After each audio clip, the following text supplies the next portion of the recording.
What up, guys? Kevin here. So we talked a lot about the Xbox tax past week. I won't get into that, but let's get into the PlayStation credit. PlayStation gets a lot of credit. I think if there's anybody that gets a lot of credit, it's PlayStation. Nintendo does too. Nintendo gets a lot, but it's kind of well more earned for Nintendo than it is PlayStation. My whole thing is like for Xbox, if it's Xbox is something great, it's only good. If it's good, it's bad, according to people outside of Xbox who root for other platforms or gaming journals. Whereas PlayStation, it's the opposite. They do something bad, it's good. If they do something good, it's great. If they do something great, it's magnificent. That would be like God of War Ragnarok. That was good, and it was considered by gaming journals as like great, even magnificent. Stuff like that. And even the way they disperse the news of a remaster of a game that just came out, that not only just came out less than 4 years ago, I think a year or two later, they got the 60 FPS patch. And it's like, okay, what more do you need? But I guess we need an official remaster of Last of Us Part 2, which got a official announcement that it's launching in January. So I guess shout out to PlayStation for launching something in January, starting 2024 with a bang because it's a PlayStation credit. Whereas didn't Xbox put out, what did they just put out? They put out two like remake or remasters this year, right? Age of Empires 2 and 4. That didn't get any love. That didn't get any love the way our most recent game, The Last of Us Part 2, a game a lot of people hate. Even PlayStation fanboys don't like this game. But again, it's the PlayStation credit. It's going to have some new modes and stuff. And this is what we get. We're not getting Factions 2 or whatever they're working on there.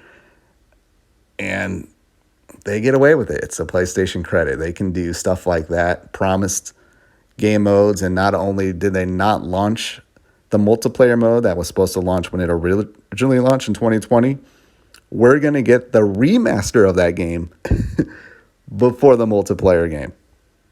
That's the PlayStation credit. They get away with it. It's okay. It's A-okay for them.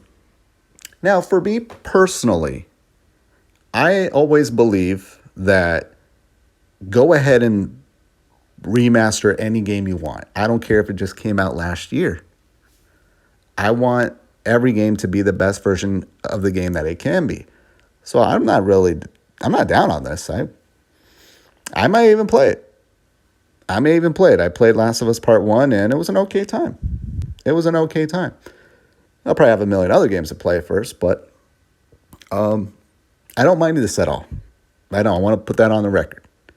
I talk a lot about the PlayStation credit, but that's just it. I'm like, okay, that's fine. I see this. I'm like, okay, that's fine. I have no issue. I guess my only issue is it's really, these resources are so limited and they're spending it remastering a game that's less than 4 years old. But hey, I'm not going to be like the other Xbox fanboys who just laugh at them for I mean, I am. It's silly that it's just getting remasters. But again, that's the PlayStation credit. They get away with this. They released one game this year, Spider-Man 2. And now they're going to do the fake perception that they just got bangers coming out because they got The Last of Us Part 2 coming out a couple months later. PlayStation has the games. Now, this don't count. It don't count. It only counts for people who haven't played the game before. And if you're a PlayStation fanboy, you're very new. You're very new to the game. But anyways, that's The Last of Us Part 2 Remastered.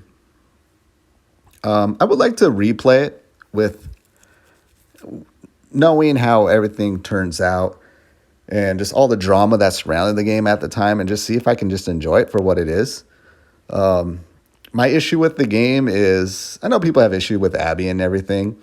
I don't think she's a very strong character. I I don't think her perspective is very important in the grand scheme of things. Her perspective is important. Spoilers, is just because she killed Joel. Like, who cares? People are killing people all the time. Why are we choosing the person who killed Joel? Like, we don't care. We don't care. And like when I played it the first time, I walked away not really caring.